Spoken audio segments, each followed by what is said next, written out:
Hello my dear student, SP એજ્યુકેશનમાં તમારું સ્વાગત છે. આજે આપણે ચર્ચા કરવાની છે ધોરણ 10 છે. ધોરણ 10નું જે ગણિત છે એનું ચેપ્ટર નંબર 2 એટલે કે દ્વિચલ સુરેખ સમીકરણ. હવે દ્વિચલ સુરેખ સમીકરણ છે એનું આપણે સ્વાધ્યાયના હવે દાખલાથી શરૂઆત કરી તો કે સ્વાધ્યાય 3.1 છે. એની અંદર આપણને દાખલાની અંદર સમીકરણો સ્વરૂપે આપેલું છે, તો એના સમીકરણ બનાવવાના છે અને દાખલાનો ઉલ્લેખ છે એ આપણે ગ્રાફની મદદથી એટલે કે આલેખની મદદથી મેળવવાનું છે. તો આપણે રકમ જોઈએ પહેલાં આપણને શું કહેવામાં આવે છે. તો આ સ્વાધ્યાય 3.1 છે એની અંદર આપણે એવું કીધું કે નીચેની સમસ્યાઓ પરથી સુરેખ સમીકરણ બનાવો. પહેલાં તો આપણે જે સમસ્યા આપેલી છે એના ઉપરથી સુરેખ સમીકરણ બનાવવાનું છે અને તેનો ઉકેલ છે એ આલેખની મદદથી શોધો.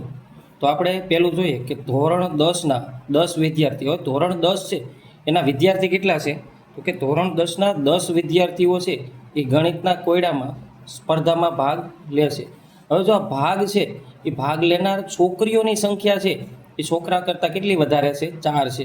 ગર્લ્સ છે એ બોયઝ કરતાં એની સંખ્યા કેટલી વધારે છે? 4 વધારે હોય તો કેટલા છોકરાઓ અને કેટલી છોકરીઓ છે એ કોયડાની સ્પર્ધામાં ભાગ લીધો હશે. એટલે કે આપણને છોકરા અને છોકરીઓની સંખ્યા પૂછવામાં આવી છે. તો હવે આવી રીતે આપણને સમસ્યા સ્વરૂપે સમીકરણો આપેલા છે, તો પહેલાં આપણે આ સમીકરણને કોયડાને સમીકરણમાં ફેરવવું પડે. તો આપણે અહીં જોઈએ કે અહીંયા કુલ સંખ્યા જુઓ, ધોરણ 10માં છોકરા અને છોકરી થઈ અને કુલ સંખ્યા 10 છે. તો આપણે છોકરા અને છોકરીની સંખ્યા ધારી લઈએ. તો હવે આપણે દાખલાની શરૂઆત કરી તો દાખલો આપણે જોઈએ તો આવી રીતે મેં થોડીક માહિતી લખેલી છે કે ધોરણ 10 છે, ધોરણ 10ના 10 વિદ્યાર્થીઓ છે, એમાં છોકરીઓની સંખ્યા છે એ છોકરા કરતાં કેટલી છે તો કે 4 વધુ છે. હવે આપણે સંખ્યા છે એ ધારી લઈ. ધારો કે છોકરીઓની સંખ્યા, છોકરાઓની સંખ્યા છે એને એક્સ ધારી લઈ અને છોકરીઓની સંખ્યા છે એને આપણે વાય ધારી લઈ. તો પહેલું સમીકરણ તો અહીંયા જ બની જશે કે ધોરણ 10માં કુલ વિદ્યાર્થી 10 છે, એનો મતલબ એવો કે એક્સ પ્લસ વાય બરાબર કેટલા? 10. તો કુલ વિદ્યાર્થી 10 હોવાથી એક્સ પ્લસ વાય બરાબર કેટલા થાય? 10. હવે બીજું સમીકરણ આપણે જોઈએ કે ભાઈ છોકરીઓ છે, છોકરીઓની સંખ્યા છોકરા કરતાં 4 વધુ છે. એનો મતલબ એવો થાય કે છોકરીઓની સંખ્યા છે એ છોકરા કરતાં 4 વધુ છે, તો એક્સ પ્લસ 4 બરાબર વાય. તો હવે છોકરીઓની સંખ્યા છે એ છોકરા કરતાં 4 વધુ હોવાથી એનું સમીકરણ આપણને કેવું મળે તો કે એક્સ પ્લસ 4 બરાબર વાય. હવે આપણને આ સમીકરણ સ્વરૂપે આપણને દાખલો એટલો આપણે સોલ્યુશન લઈ આવ્યા છીએ. હવે આપણે સમીકરણને આલેખની મદદથી મેળવવાના છે. તો આ સમીકરણ છે એના આપણે બિંદુઓ મેળવવા જોઈએ, એટલે કે એક્સ અને વાયની અલગ અલગ કિંમતો આપણે મેળવશું. તો સમીકરણ એક્સ એનો ઉકેલ જોઈએ તો સમીકરણ એક્સ શું છે? એક્સ પ્લસ વાય બરાબર 10. તો એક્સને આપણે કરતા બનાવી તો એક્સ બરાબર 10, અહીંયા 10 થાય અને વાય ઓલી બાજુ જાય તો 10 માઇનસ વાય. તો જો આપણે સમીકરણ એક જોઈએ એક્સ બરાબર 10 માઇનસ વાય. હવે આપણે શું કરીશું તો કે વાયની અલગ અલગ કિંમતો મૂકીશું. વાયને આપણને જે મજા આવે, જો આ કિંમતો કેવી રીતે મૂકવાની એને એક ટ્રીક કે કિંમતો એવી રીતે મૂકવાની કે એક્સ અને વાયની કિંમત છે એ બહુ મોટી ન થઈ જાય. મોટી થઈ જાય તો શું વાંધો આવે તો કે ભાઈ કિંમતો બહુ મોટી મળે તો આપણે આલેખ છે એ મોટો દોરવો પડે. મોટો દોરવો એટલે આવી રીતની જે સંખ્યાઓ અહીંયા આલેખમાં દોરેલી છે ત્યાં મેં 7 સુધી દોરેલી છે. કદાચ તમારે મોટી કિંમત લ્યો તો 14, 15 સુધી દોરવું પડે. વાય એક્સમાં હોતે ને ઉપર 14, 15 સુધી જવું પડે. તો આવી રીતે આપણે કરી તો આપણે આલેખ છે એ બહુ મોટો થઈ જાય. તો હવે આપણે વાત કરી તો કે વાય બરાબર આપણે 5 લઈ, અહીંયા જો વાય બરાબર 5 લઈ તો 10 માઇનસ 5 એટલે કેટલા થાય? 5. તો એક્સ બરાબર 5 મળે. એવી જ રીતે બીજી કિંમત છે કે આપણે ભાઈ વાય બરાબર છે એ આપણે 6 લઈ તો એક્સ બરાબર આપણને કેટલા મળે? 4. તો અહીંયા એક્સ અને વાયની કિંમત આપણને 2 બિંદુ મેળવવાના છે, વધારે મેળવવાના નથી. કારણ કે કોઈ રેખા છે એ 2 બિંદુમાંથી આપણને અનન્ય રેખા મળે, એટલે કે 2 બિંદુમાંથી એક રેખા મળી જાય. તો હવે આપણે બિંદુની ચર્ચા આલેખમાં કરી તો આપણે જો મેં અહીંયા આલેખ દોરેલો છે એમાં તમારે એક ટ્રીક વાપરવાની છે. અહીં બિંદુ જોઈ લેવાના તમારે કે એક્સની મેક્સિમમ કિંમત કેટલી છે? 5 અને વાયની મેક્સિમમ કિંમત કેટલી છે? 6. તો આપણે એક્સનું 5 કરતાં થોડાક વધારે લેશું અને વાયમાં 6 કરતાં થોડાક વધારે લેશું. તો જો અહીંયા જોઈએ તો કિંમત માઇનસમાં નથી, પ્લસમાં છે. તો કિંમત પ્લસમાં છે તો આપણે માઇનસ બાજુ એટલું બધું આલેખ દોરવાની જરૂર નથી. થોડા થોડા બિંદુ આપણે અહીં દર્શાવી દેવાના. માની લો કે અહીંયા છે -1 અને -2. એવી જ રીતે વાય એક્સ ઉપર અહીંયા -1 અને -2. આવી રીતે ખાલી આપણે એટલા બિંદુ દર્શાવીશું. એ બિંદુની જરૂર પડશે નહીં. તો હવે આપણે જોઈએ એક્સ અક્ષ ઉપર 5 અને વાય એક્સ ઉપર 5.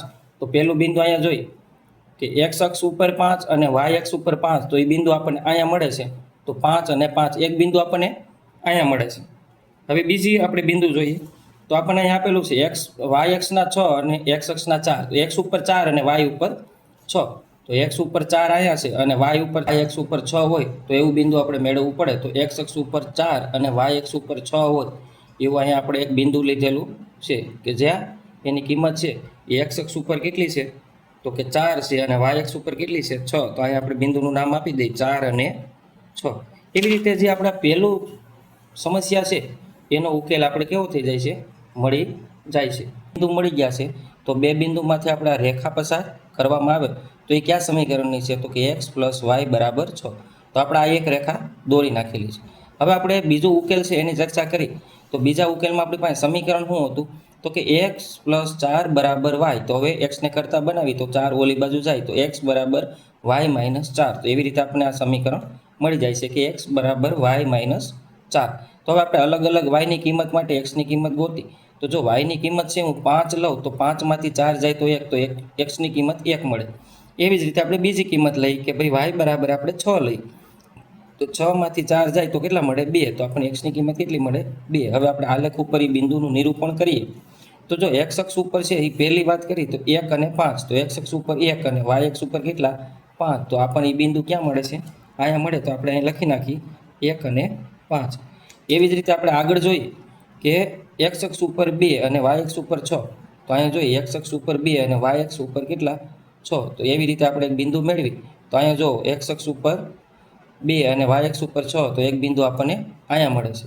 તો આવી રીતે બે બિંદુમાંથી પસાર થતી આ રેખા દોરવામાં આવે તો આ બંને રેખાઓ છે એક બિંદુ આગળ છેદે છે અને છેદે છે એ જ આપણું શું છે ઉકેલ છે. તો અહીંયા આપણે એક્સ અક્ષને લંબાવી તો એક્સ અક્ષ ઉપર 3 મળે છે અને વાય અક્ષ ઉપર કેટલા મળે છે આપણને અહીંયા 7 મળે છે. તો આવી રીતે એક્સ અક્ષ ઉપર 3 અને વાય અક્ષ ઉપર આપણને 7 મળે તો આપણને એક્સની કિંમત 3 અને વાયની કિંમત કેટલી મળે 7.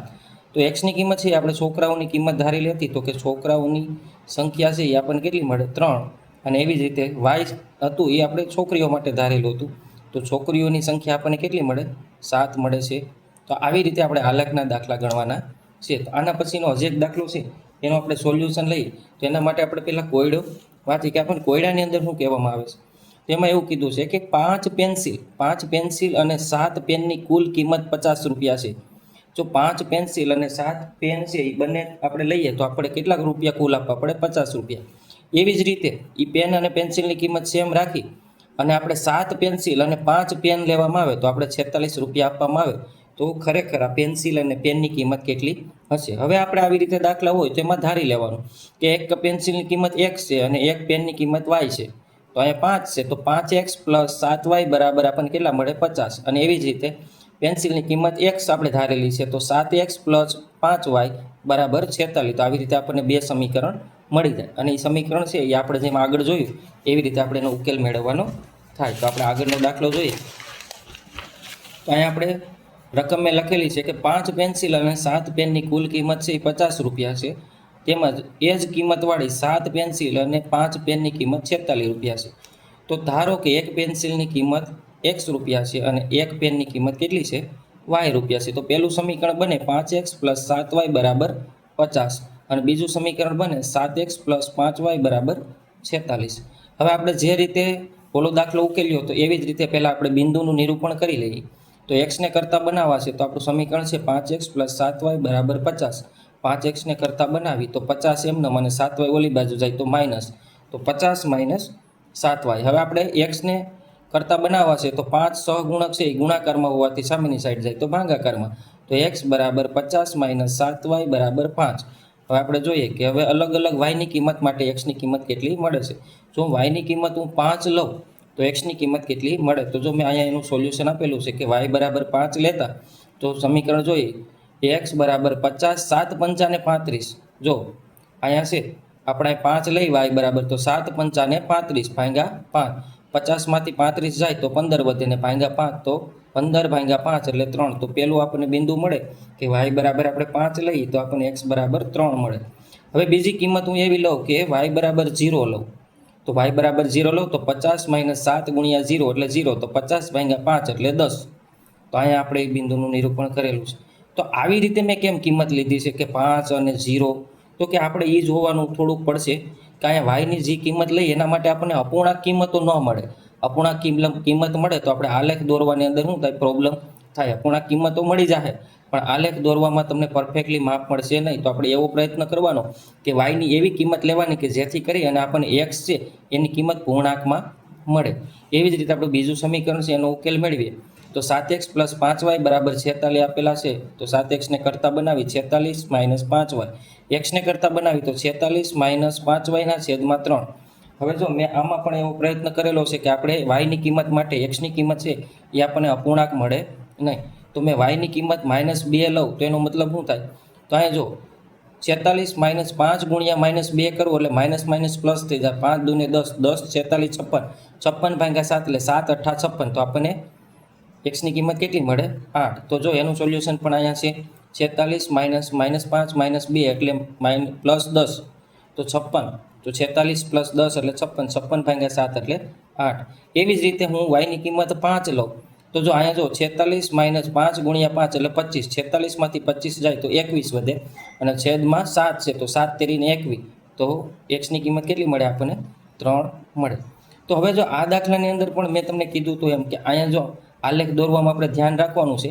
એક્સની મેક્સિમમ કિંમત કેટલી છે તો કે 10 અને વાયની મેક્સિમમ કિંમત આપણે જોઈએ તો અહીંયા 5 છે, અહીંયા 5 છે એટલે 5 જ છે, એથી વધારે છે નહીં. અને એક્સની મેક્સિમમ કિંમત 10 છે. હજી આમાં તમને એક ટ્રીકની વાત કરી તો જો આ દાખલો છે એનો ઉકેલ આપણને એમને ખબર પડી જાય આલેખ દોર્યા વગર.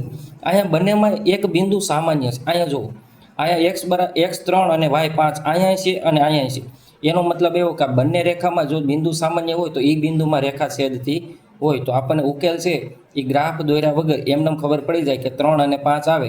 એનો મતલબ એવો કે પેન્સિલના 3 રૂપિયા અને પેનના 5 રૂપિયા. છતાં આપણે આ દાખલો ગ્રાફ દ્વારા સમજીએ તો હવે જોઈએ આપણને પહેલી કિંમત છે એ પહેલા ગ્રાફ માટે જો મેં પહેલાં તો આલેખ આવી રીતે મને ખબર હતી કે મેક્સિમમ 10 સુધી એક્સમાં જવાનું છે અને વાયમાં મેક્સિમમ 5 સુધી જવાનું, પણ એક અંક આપણે વધારે લઈ લેવું. હવે આપણે બિંદુનું નિરૂપણ કરી તો જો અહીંયા બિંદુ છે એમાં 3 અને 5 છે. તો એક્સ અક્ષ ઉપર 3 અને વાય અક્ષ ઉપર કેટલા, 5. તો એક્સ અક્ષ ઉપર 3 અને વાય અક્ષ ઉપર 5. તો અહીંયા આપણે 3 અને 5નું એક બિંદુ, આ જો પેલી બ્લુ કલરની જે રેખા દોરેલી છે એની ચર્ચા કરી છે અત્યારે આપણે. તો અહીંયા 3 અને 5 અને બિંદુ જોઈએ બીજું બિંદુ તો એક્સ અક્ષ ઉપર 10 અને વાય અક્ષ ઉપર 0. વાય અક્ષ ઉપર 0 એટલે આપણે એક્સ અક્ષ ઉપર ચાલવાનું થાય. તો અહીંયા એક્સ અક્ષ છે અહીંયા 10 છે એ જ બિંદુ આપણું થશે. તો અહીંયા વાય આમ કેટલા હોય, 0 હોય. તો આપણે અહીં કેટલા લખીએ કે 10 અને 0. તો આવી રીતે બે બિંદુ મળી જાય. એમાંથી આપણે બ્લુ કલરની રેખા પસાર કરેલી છે એ કયા સમીકરણની છે તો કે 5x + 7y = 50 વાળી. હવે બીજા બિંદુની વાત કરીએ આપણે તો જો અહીંયા વાય અક્ષને મિનિમમ કેટલા છે તો -2 છે. તો હું વાય અક્ષ ઉપર અહીંયા -2 સુધી બતાવેલા છે, પછી મેં એરાથી રેખા બતાવી દીધી છે. તો એવી રીતે વાય અક્ષ ઉપર -2 અને એક્સ અક્ષ ઉપર 8. તો વાય અક્ષ ઉપર -2 અને એક્સ અક્ષ ઉપર 8 એટલે અહીંયા મને બિંદુ મળે 8 અને -2. અને બીજા બિંદુની વાત કરી તો 3 અને 5. તો એ બિંદુ તો આપણે આ રેખામાં પણ આવેલું છે. તો એક બિંદુ આપણને અહીંયા મળે છે અને એક બિંદુ અહીંયા કોમન મળે છે 3 અને 5. એમાંથી મેં બ્લેક કલરની જે રેખા પસાર કરવામાં આવેલી છે એ રેખા કઈ છે તો કે 3x + 5y = 46. આવી રીતે બે રેખા મળે અને જે બિંદુમાં છેદે એ બિંદુ એનો ઉકેલ હોય. તો અહીંયા 3 અને 5 કોમન હતા તો 3 અને 5 બે બિંદુ આ બિંદુની અંદર એ છેદે છે. તો હવે આપણને એક્સની કિંમત જે ધારેલી હતી એની કિંમત 3 મળે છે અને વાયની જે કિંમત ધારેલી હતી એની માટે આપણને 5 મળે છે. તો પેન્સિલ છે એક્સ આપણે ધારેલું હતું કે પેન્સિલની x રૂપિયા કિંમત છે. તો એક પેન્સિલની કિંમત કેટલી થઈ, 3 રૂપિયા. અને વાય છે એ પેનની કિંમત માટે ધારેલા હતા. તો વાયની કિંમત 5 મળે તો અને પેનની કિંમત આપણને તો કેટલી મળે, 5 મળે. તો જો આ ગ્રાફના દાખલા છે, આલેખના દાખલા છે, પરીક્ષામાં પૂછાતા નથી, પણ કદાચ પરીક્ષાની અંદર જો આ દાખલા પૂછાઈ જાય તો આપણે સમસ્યામાં ન મુકાય એના માટે મેં આ બંને દાખલાઓ ગણેલા છે. હવે પછીના જે સ્વાધ્યાયના દાખલા છે એ એકદમ સરળ અને શોર્ટ દાખલા છે, ઝડપથી દાખલા પતી જાય.